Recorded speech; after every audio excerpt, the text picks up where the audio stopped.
अपने जीवन को जिए। सुंदर वातावरण होगा कैसे? अगर घर को स्वर्ग बनाना है तो सुंदर वातावरण आपके घर का होना चाहिए। वह बहुत कुछ निर्भर करता है आप सब पर। एक कहते हैं ना, एक जो संत प्रवृत्ति व्यक्ति होता है, हर घर के एक एक मेंबर में भगवान का रूप देखता है। जो साथ मिला है, जैसे माता पिता मिले हैं, आपको तो पता नहीं था ना आपके माता पिता कौन हो। आपको माता पिता भगवान ने दिया है। भाई बहन जो मिले वो भगवान की कृपा से ही मिले हैं आपको पता नहीं था कि आपका भाई कौन होगा, आपकी बहन कौन होगी। जो रिश्ते में आपको लोग मिले हैं सब भगवान की कृपा से मिले हैं, सभी भगवान के स्वरूप हैं। उनमें अगर आप ऐसा भाव करके देखेंगे तब आपके घर का जो वातावरण है वह एक ऐसा वातावरण होगा जैसे कि कहा जाता है कि स्वर्ग जैसा वातावरण। तो उसके लिए कहते हैं बहुत तप त्याग की जरूरत पड़ती है। कभी किसी की कोई चीज नहीं अच्छी लगती है तो भी आपको बर्दाश्त करना पड़ेगा, साइलेंट रहना पड़ेगा। अच्छी चीजों के लिए आपको बोलना भी पड़ेगा, समझाना भी पड़ेगा। जैसे कहते हैं ना, एक संस्था को चलाने के लिए बीच बीच में जितने भी वर्किंग कमेटी के लोग होते हैं उनको आपको लेना पड़ता है, मीटिंग्स लेनी पड़ती है, समझाना पड़ता है। इसी तरह एक घर को चलाने के लिए घर के सभी मेंबर्स को हफ्ते में एक दिन सबको साथ बैठ के मीटिंग करनी चाहिए। किसी के मन में कोई भाव हो, किसी के मन में कोई बात हो तो उस बात को बोलना चाहिए। एक दूसरे को कहने और सुनने का अवसर दीजिए। आप सब ये ना सोचिए कि सिर्फ मैं जो कह रहा हूँ वही सत्य है, नहीं, दूसरा क्या कह रहा है उसको भी सुनने का के लिए आप अवसर दीजिए, कहने का अवसर दीजिए, तभी घर चल सकता है।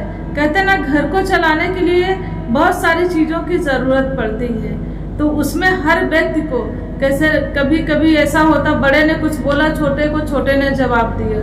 नहीं, जवाब ना देके अपनी भाषा में भी, प्रेम की भाषा में भी अपनी बातों को आप समझा सकते हो बड़ों को।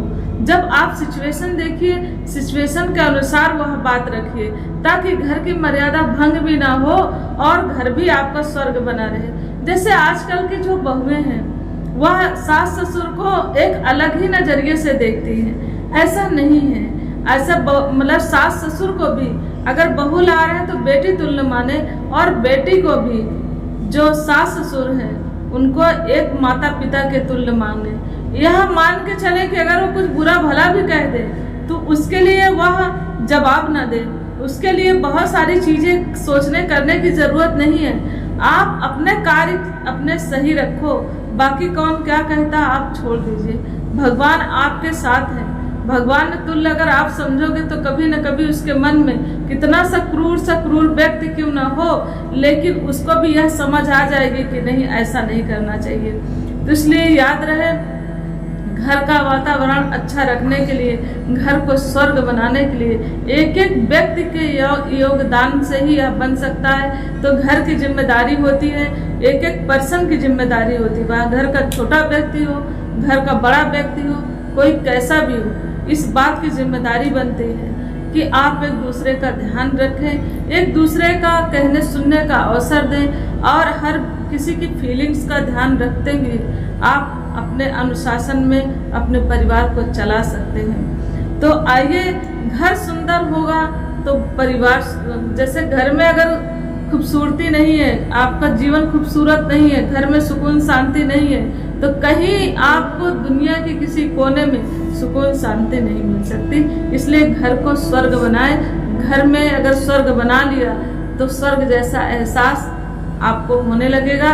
और वही परिवार में अगर ऐसे व्यक्ति होंगे, एक दूसरे ने कही तीसरे ने मान ली, एक दूसरे ने कही एक दूसरे ने बिना जवाब दिए उसको स्वीकार कर लिया, और कब कौन क्या कह रहा है उस बात पे विशेष ध्यान दें और मनन करें, चिंतन करें, ताकि घर का वातावरण खराब ना हो। घर को सुंदर बना लिए तो पूरे जग को सुंदर रूप दे सकते हैं। इतनी सामर्थ्य होती है एक व्यक्ति के अंदर। तो आइए, अपने घर को सुंदर बनाना है, घर को स्वर्ग जैसा वातावरण देना है, तो आप इसी तरह से व्यवहार घर में करें जैसा कि अभी आपको बताया गया। प्रेम से बोलिए जय श्री हरि।